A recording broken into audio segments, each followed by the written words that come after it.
Our difficulties are largely due to confused ideas and ignorance of our true interests.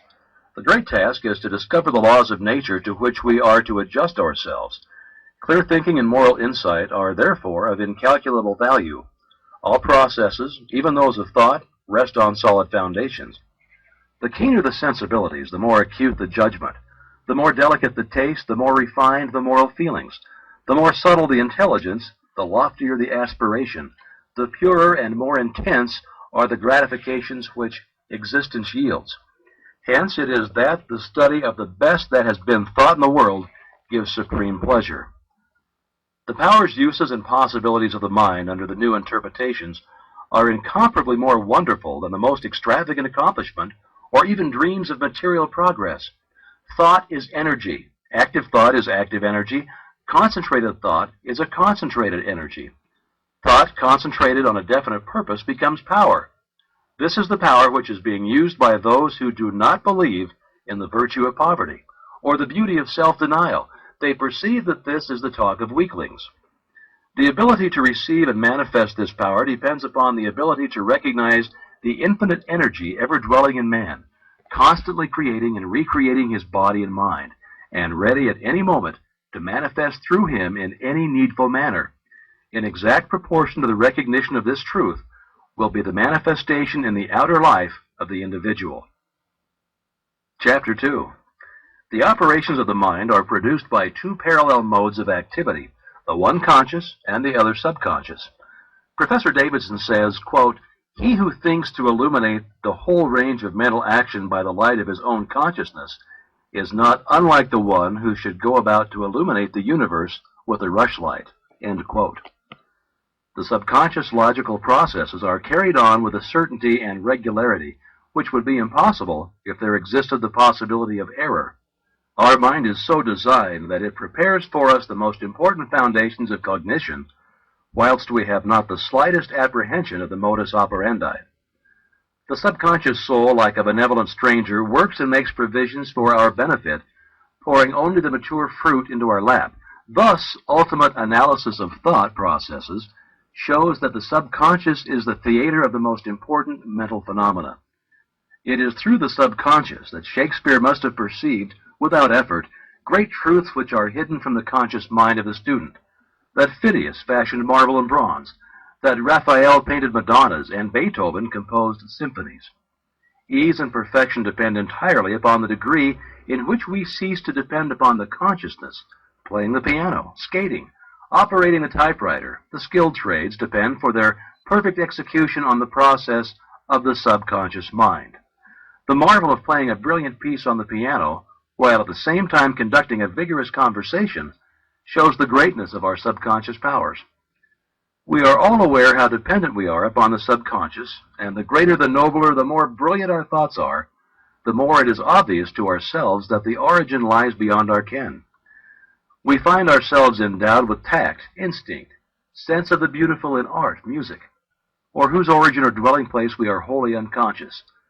The values of the subconscious is enormous. It inspires us. It warns us. It furnishes us with names, facts, and scenes from the storehouse of memory. It directs our thoughts, tastes, and accomplishments, and our tasks so intricate that no conscious mind, even if it had the power, has the capacity for. We can walk at will. We can raise the arm whenever we choose to do so. We can give our attention through eye or ear to any subject at pleasure. On the other hand, we cannot stop our heartbeats, nor the circulation of the blood, nor the growth of the stature, nor the formation of nerve and muscle tissue, nor the building of the bones, nor many other important vital processes. If we compare these two sets of action, the one decreed by the will of the moment and the other proceeding in majestic, rhythmic course, subject to no vacillation, but constant at every moment, we stand in awe of the latter, and we ask to have the mystery explained. We see at once that these are the vital processes of our physical life, and we cannot avoid the inference that these all-important functions are designedly withdrawn from the domain of our outward will, with its variations and transitions, and placed under the direction of a permanent and dependable power within us. Of these two powers, the outward and changeable has been termed the conscious mind, or the objective mind, dealing with outward objects. The interior power is called the subconscious mind or the subjective mind, and besides its work on the mental plane, it controls the regular functions which make physical life possible. It is necessary to have a clear understanding of their respective functions on the mental plane, as well as of certain other basic principles. Perceiving and operating through the 5 physical senses, the conscious mind deals with the impressions and objects of the outward life.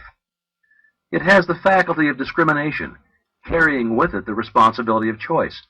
It has the power of reasoning, whether inductive, deductive, analytical, or syllogistic, and this power may be developed to a high degree. It is the seat of the will with all the energies that flow therefrom. Not only can it impress other minds, but it can direct the subconscious mind. In this way, the conscious mind becomes the responsible ruler and guardian of the subconscious mind. It is this high function which can completely reverse conditions in your life. It is often true that conditions of fear, worry, poverty, disease, inharmony, and evils of all kinds dominate us by reason of false suggestions accepted by the unguarded subconscious mind. All this the trained conscious mind can entirely prevent by its vigilant, protective action. It may properly be called the watchman at the gate of the great subconscious domain. One writer has expressed the chief distinction between the 2 phases of mind thus, quote, "Conscious mind is reasoning will. Subconscious mind is instinctive desire, the result of past reasoning will." End quote. The subconscious mind draws just and accurate inferences from premises furnished from outside sources.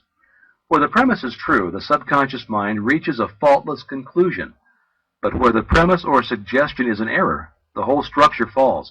The subconscious mind does not engage in the process of proving. It relies upon the conscious mind, the watchman at the gate, to guard it from the mistaken impressions. Receiving any suggestion as true, the subconscious mind at once proceeds to act thereon in the whole domain of its tremendous field of work.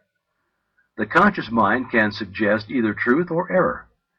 If the latter, it is at the cost of wide-reaching peril to the whole being. The conscious mind ought to be on duty during every waking hour, when the watchman is off guard, or when its calm judgment